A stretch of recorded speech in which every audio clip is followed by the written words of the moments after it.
Police यहाँ होंगे, IB के लोग होंगे, सब दिल्ली पुलिस के भी होंगे। सुन लीजिएगा, जाके बोल दीजिएगा होम मिनिस्ट्री में कि रतन लाल ये बोला है, मैं डरता नहीं।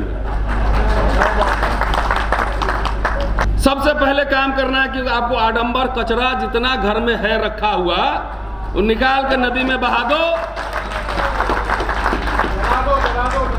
ना बहा दो, इज्जत के साथ बहा दो भाई, इज्जत के साथ बहा दो कि ये लो अपनी लकुटी कमरिया बहुत ही नाच नचायो, उसको बहाओ, हटाओ और उसके जगह सावित्रीबाई फूले, फातिमा शेख, अंबेडकर, पेरियार वो किताबें लाओ, उनके फोटो दिखाओ।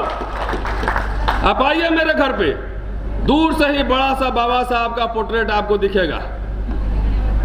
कि कोई, मैं जानता हूं कि भारत के लोग चंद्रमा पे भी चले जाएंगे तो सबसे पहले मंगल पे भी जाकर जाति ही पूछेंगे, कौन जात के हो भैया। हमारे अमेरिका के एक दोस्त कहते हैं कि वो सब कहते हैं कि चलो स्विमिंग पूल में नहाने। बोला क्यों भाई? तो उससे जब गंजी उतारेंगे जब पता लग जाएगा कि जनेऊ पहना है कि नहीं पहना। तो मैंने दूर से ही बड़ा सा टांग दिया है कि भैया आने से पहले पता कर लेना कहाँ आ रहे हो, इधर उधर की बात नहीं, काम की बात करो, मन की बात उधर जाना, काम की बात करो। तो आप साफ कर लीजिए। और जिस दिन उदित राज जी 10 लाख कह रहे थे, मैं तो कह रहा हूं 10 साल 15 साल मेरी नौकरी या 15 साल यही तैयारी करूंगा, और तब तक आपके पास न चंदा मांगने आऊंगा न वोट मांगने आऊंगा। जिंदगी कितनी लंबी हुई ये इंपॉर्टेंट नहीं, कितना मीनिंगफुल हुआ ये इंपॉर्टेंट है। राजनीति भी करनी होगी तो 65 साल में भी शुरू करूंगा। जयप्रकाश नारायण जिंदगी के सारे मूवमेंट उनके चले नहीं, लेकिन सीधे आके बुढ़ापा में सरकार बदल दिए।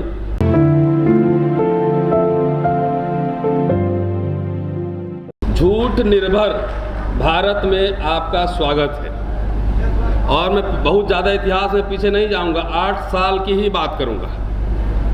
और एक कथा आपने सुनी होगी, शिकारी आएगा, जाल बिछाएगा, एक एक करके खाएगा। और एक व्याघ्र पथिक कथा हितोपदेश में शायद हम लोगों ने स्कूल में पढ़ा था कि बूढ़ा बाघ जो है हाथ में कंगन लिए हुए बैठा रहता है तालाब के किनारे, और पथिक आता है, सिर्फ याद दिला रहा हूँ, पूरी कहानी नहीं बताऊंगा। बेचारा कहता है कि पानी में नहा कर आओ, उसके बाद ये आभूषण लेकर जाओ। वो पानी में जाता है, वो पानी नहीं दलदल है, और दलदल में जब फंसता है तो बाघ बड़े प्यार से शिकार कर लेता है। 8 साल के घटनाक्रम पर नजर डाले, और सीधा सीधा बात कहने में घुमा फिरा है, कहने की बात नहीं है। क्या खोया क्या पाया ये सब देखा जाएगा। अरे सीधे सीधे आरएसएस बैक्ड बीजेपी के झूठ निर्भर भारत के झूठे प्रोपेगेंडा, आने वाले चुनाव में इसको हराइए, सीधी सी बात है, इसमें समझने क्या बात, सीधा यहां से ऐलान है। और किसे जिताइए अब सवाल है। हमारे पास कुछ साथी, जब मैं बेल से रिहा हुआ तो कई साथी उत्तर प्रदेश से आए थे और कई तमाम जगहों से। उन्होंने कहा कि लीडरशिप की क्राइसिस, कि आप लीडरशिप संभालिए, आप आइए मैदान में। मैंने कहा आप सबका शुक्रिया कि आप सबने जो प्रेशर बिल्डअप किया, और सब तमाम दिल्ली के साथियों और भारत भर और दुनिया भर के साथियों का शुक्रिया, और न्यायालय का भी शुक्रिया कि ये सरकार 24 घंटे भी मुझे रोक नहीं पाई। तो मैंने कहा कि आपको सबका शुक्रिया और प्रणाम करता हूं, लेकिन अभी पॉलिटिकल लीडरशिप में मैं इंटरेस्टेड नहीं हूं। अभी मैंने कहा, ये नहीं कि कभी नहीं, अभी। क्योंकि मैं शिक्षक हूं, जब छात्र आते हैं तो पहले कहते हैं अपने दिमाग का स्लेट मिटा लो, पहले नए स्लेट पे लिखने से वो बेहतर ट्रेनिंग होती है, लर्निंग बेहतर होती है।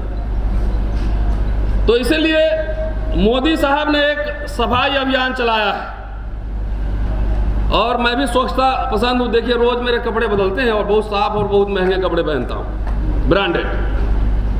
मैंने कहा अगले 10 बरस तक मैं सफाई अभियान पे रहूंगा। वो सड़क की सफाई करवा रहे हैं और हम बहुजनों के दिमाग की सफाई करवाएंगे। आप बुद्धिस्ट बने ना बने, कब बनेंगे नहीं बनेंगे ये मैं नहीं जानता, और ये आपको फोर्स भी नहीं है। मैडम आपका सुनना ज़्यादा जरूरी है। ये फोर्सफुली भी नहीं कहा जा रहा है कि आप बुद्धिज्म एक्सेप्ट करिए, लेकिन इन बिटवीन भी एक स्पेस है। इतने सारे बाबा साहब के ज़माने में कितने एमएलए एमपी मिनिस्टर थे, किसी का नाम भी याद नहीं है, लेकिन बाबा साहब को सब जानते हैं, वो चुनाव नहीं जीते थे लोकसभा। तो हमारे लोग जो है, मैं जहां जाता हूं ना, उनको सबसे पहले बाबा साहब को उंगली दिखाते हैं ऐसे कि बाबा साहब बोले थे संसद पर कब्जा करो। अरे कब्जा करके करेंगे क्या, ये पता ही नहीं है। 131 तो बैठे हुए अंदर, 131 बैठे हुए, कुछ नहीं हो रहा। सब देख लीजिए, अगर मुंह में दही नहीं जमाए होते, बोलते रहते, हंगामा करते रहते, तो ये जितना उदित राज्य एजेंडा लिखे हैं, इसकी जरूरत हमको यहाँ पर आके दिन भर भाषण करने की जरूरत नहीं पड़ती। कि कम से कम लोहिया कहा करते थे कि जब सड़कें सुनसान होगी तो संसद आवारा हो जाएगा। इस संसद को बांझ नहीं होने देना है, याद रखिएगा। लोग डराते हैं, अरे निजीकरण, आप बात जो एजेंडा ला रहे हैं, दिल्ली पुलिस तक का निजीकरण हो गया है, दिल्ली पुलिस तक का। वो अभी अग्निवीर है, उसके बारे में भी थोड़ा सा टाइम नहीं है ना, तो बढ़िया से बताता है ये अग्निवीर है कि कौन सा वीर है, वो भी बताता है।